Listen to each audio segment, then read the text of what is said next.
టిట్కో గృహాల లబ్ధిదారుల సమస్యలను పరిష్కరించి పూర్తిగా న్యాయం చేస్తామని ఏపీ ప్రభుత్వ విప్ బొలిశెట్టి శ్రీనివాస్ అన్నారు. గత ప్రభుత్వం నిర్లక్ష్యంగా వ్యవహరించడంతో లబ్ధిదారుల కష్టాలు పాలయ్యారని ఆయన విమర్శించారు. శాసనసభలో మాట్లాడి ముఖ్యమంత్రితో సహకారంతో లబ్ధిదారులందరికీ పూర్తిగా న్యాయం చేస్తామని హామీనిచ్చారు. ఏపీ తెలంగాణ డీసీసీ అధ్యక్షుల శిక్షణ శిబిరం ముగింపు కార్యక్రమం సందడిగా మారింది. నల్గొండ డీసీసీ అధ్యక్షులు ఉన్న కైలాష్ స్టెప్పులతో అలరించారు. డీసీసీ అధ్యక్షులు తీన్మార్ పాటలకు స్టెప్పులు వేస్తూ కార్యక్రమంలో జోష్ను తెచ్చారు. అనంతరం మీనాక్షి నటరాజన్, టీపీసీసీ అధ్యక్షులు మహేష్ కుమార్ గౌడ్ డీసీసీలకు శిక్షణ సర్టిఫికేట్ను అందజేశారు.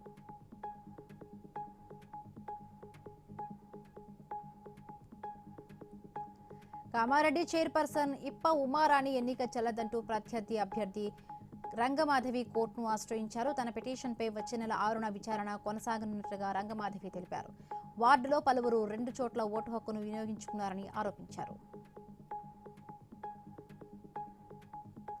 రాజోలు నియోజకవర్గ రాజకీయాల్లో కీలకమైన మార్పు చోటు చేసుకుంది. వైసీపీ రాజోలు నియోజకవర్గ సమన్వయకర్తగా మాజీ ఎమ్మెల్యే పాముల రాజేశ్వరి దేవిని అధిష్టానం నియమించింది. 2019 ఎన్నికల అనంతరం వైఎస్ జగన్ సమక్షంలో వైసీపీలో చేరిన ఆమె ప్రస్తుతం పార్టీలో చురుగ్గా కొనసాగుతున్నారు.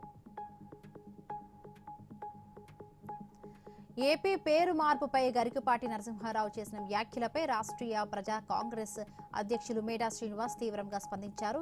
ఏపీ పేరులో ప్రదేశ్ను తొలగించి రాష్ట్రం ఆంధ్ర రాష్ట్రంగా మార్చాలని డిమాండ్ చేశారు. గరికపాటి రాజకీయ ఉద్దేశాలతోనే తెలుగునాడు అనే పదాన్ని ప్రతిపాదించడం దురదృష్టకరమన్నారు.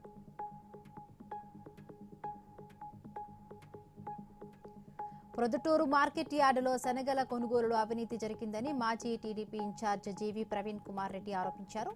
ఒక బస్తా శనగలపై 200 అక్రమంగా వసూలు చేస్తున్నారని మండిపడ్డారు. సుధాకర్, రసూల్ గౌస్ అనే వ్యక్తులు అక్రమ వసూళ్లతో రైతులను దోచుకుంటున్నారన్నారు.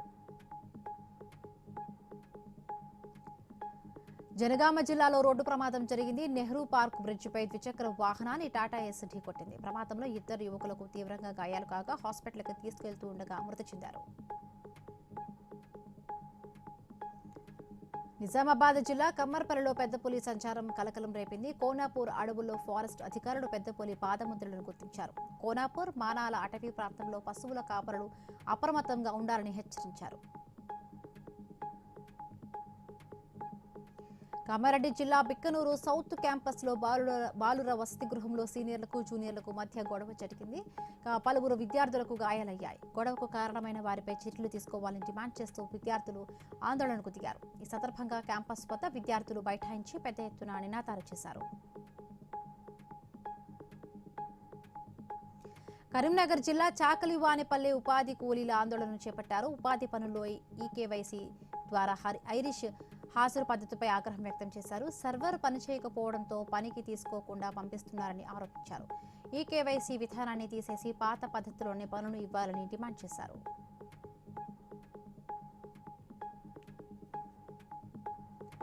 రంగారెడ్డి జిల్లా ఆరాంఘర్లో 2 డ్రగ్స్ స్మగ్లర్లను పోలీసులు అరెస్టు చేశారు. వారి వద్ద నుంచి 150 గ్రాముల ఎండీఎంను స్వాధీనం చేసుకున్నారు. నిందితులను అదుపులోకి తీసుకుని దర్యాప్తు చేపట్టారు పోలీసులు.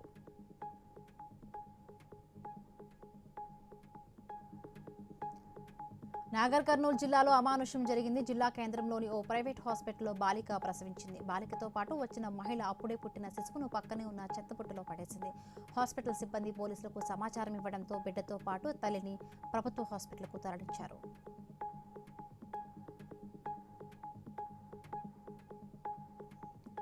భీమవరం సబ్ డివిజన్ పరిధిలోని అక్రమ మద్యం సీసాలను అధికారులు ధ్వంసం చేశారు. 5 లక్షల విలువ చేసే 1300 అక్రమ మద్యం సీసాను ధ్వంసం చేసినట్టుగా డీఎస్పీ రఘువీర్ విష్ణు తెలిపారు.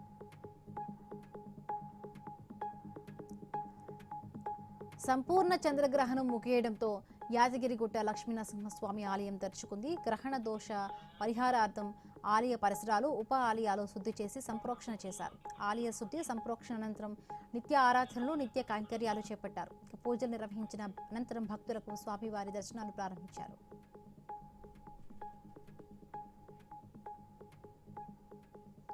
తిరుమల శ్రీవారిని పలువురు ప్రముఖులు దర్శించుకున్నారు. వీఐపీ విరామ సమయంలో ప్రధాని మోదీ సోదరుడు ప్రహ్లాద్ మోదీ, తెలంగాణ ఎంపీ జి కృష్ణయ్య, మాజీ క్రికెటర్ వివిఎస్ లక్ష్మణ్ తదితరులు వేర్వేరుగా కుటుంబ సభ్యులతో కలిసి స్వామివారి సేవలో పాల్గొని మొక్కులు చెల్లించుకున్నారు. ఆలయ అధికారులు శ్రీవారి తీర్థ ప్రసాదాలు అందజేసి పట్టువస్త్రంతో సత్కరించారు.